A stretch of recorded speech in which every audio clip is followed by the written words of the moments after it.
The perfect storm for me is journalism and rodeo. It's who I am. It's who I always have been. As a little girl, I jumped horses, I roped all the way through college, getting a journalism degree and a master's degree at Cal Poly. But for women like me who roped, most of us, our careers were over if we weren't a barrel racer. So I took my education.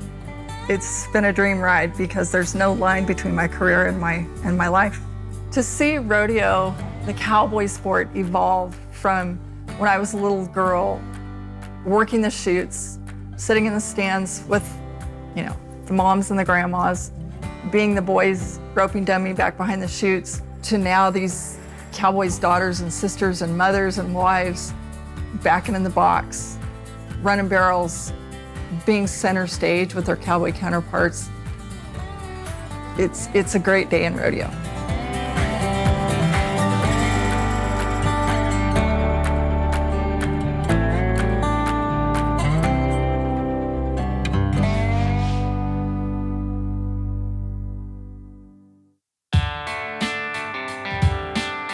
Barrel racing has always been very popular in every poll, or just listen to the crowd scream and cheer when the barrel race is on.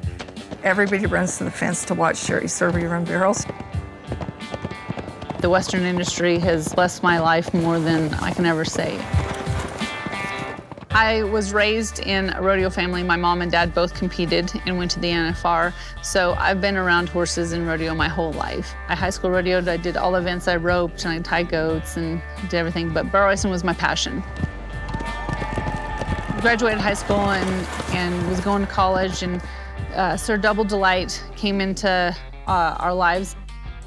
And that horse, he was really quirky, but he was an amazing athlete. I didn't have very much money, and we started going to rodeos. I was 18 and had a Cinderella summer, just went to winning everything. And I was trying to go to college, and I begged my dad to let me quit and just try to make the NFR one time. And so I did. So in '95, I did have the #1 back number, and at that point, only Charmaine James had ever done that before.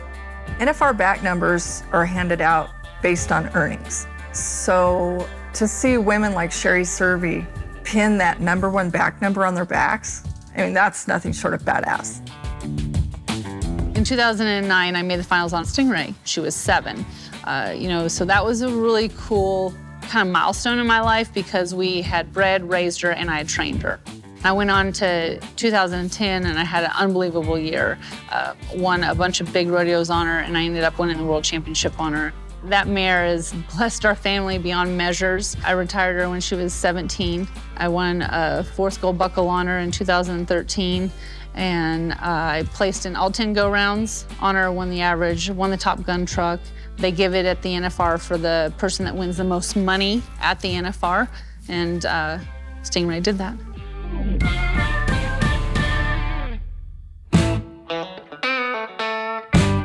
The level of women's competition in rodeo is doing nothing but booming. And that goes for behind the scenes and behind the chutes also. Case in point, Kirsten Vold. It was a lot easier for me to break into a male-dominated field than probably other females, just because I was raised in the business.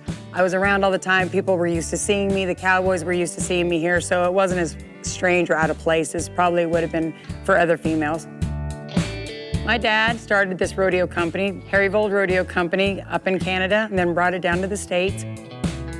I got my degree in mass communications and public relations. Spent 6 months after graduation working for a company called Rodeo America, and I did their sports apparel marketing. And about 6 months into that, my dad was contemplating selling, and so at that point, I couldn't imagine anybody else owning these horses and stuff. I thought that was a part of our lives. So it gave me the opportunity to come home and start taking over more day-to-day roles. He passed away in 2017, and I became more of the sole proprietor at that point. And then as time progresses, you get more and more attached, and the animals is, they're what pull you in. When you're there at the conception, you decide what mares go on what studs. Then when the colts hit the ground, and then you're there when you wean them. The handful of them that become superstars, and you're at their first NFR. It's a good life. I would say for any females that feel like they want to go into the rodeo business, you know, you just got to be tough. And you can do anything that you want to do. It's going to take hard work. You just got to put the time in. And if you put the time in, nobody can stop you from what you want to achieve.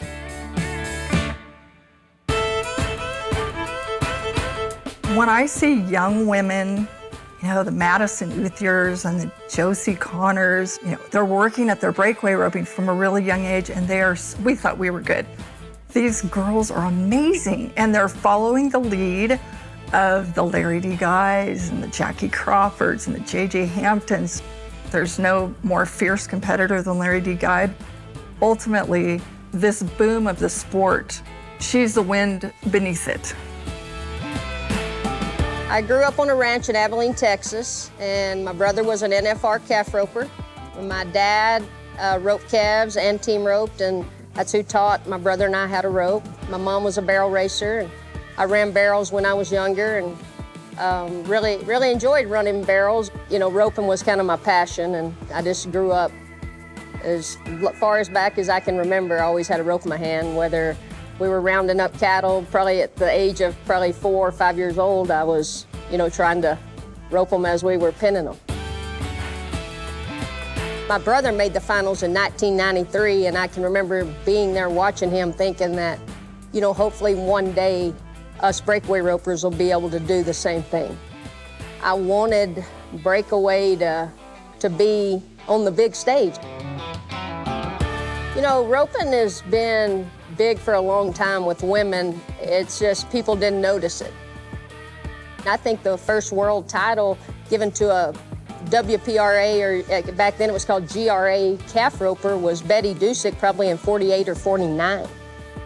I think breakaway come around, you know, a little later. It was probably in the early 70s, and I think there was a lady named Becky Berggren that won the first world title in the breakaway. Looking back, it's pretty cool to see that we're out here, you know, and that we're getting to perform on some of the biggest stages. Breakaway roping's growing every single day, and there's so many great young girls out there that I can't wait to see, you know, those girls continue on and keep growing the sport and keep, you know, keeping that torch lit and keeping it going.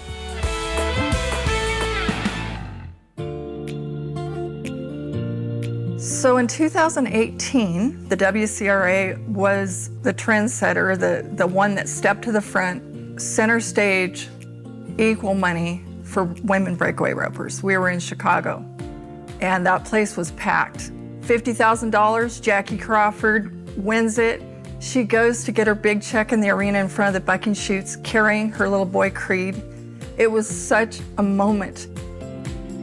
They say every little boy grows up wanting to be a cowboy. Well, it's pretty fun to see a lot of little girls looking up to these superstar women and wanting to be cowgirls.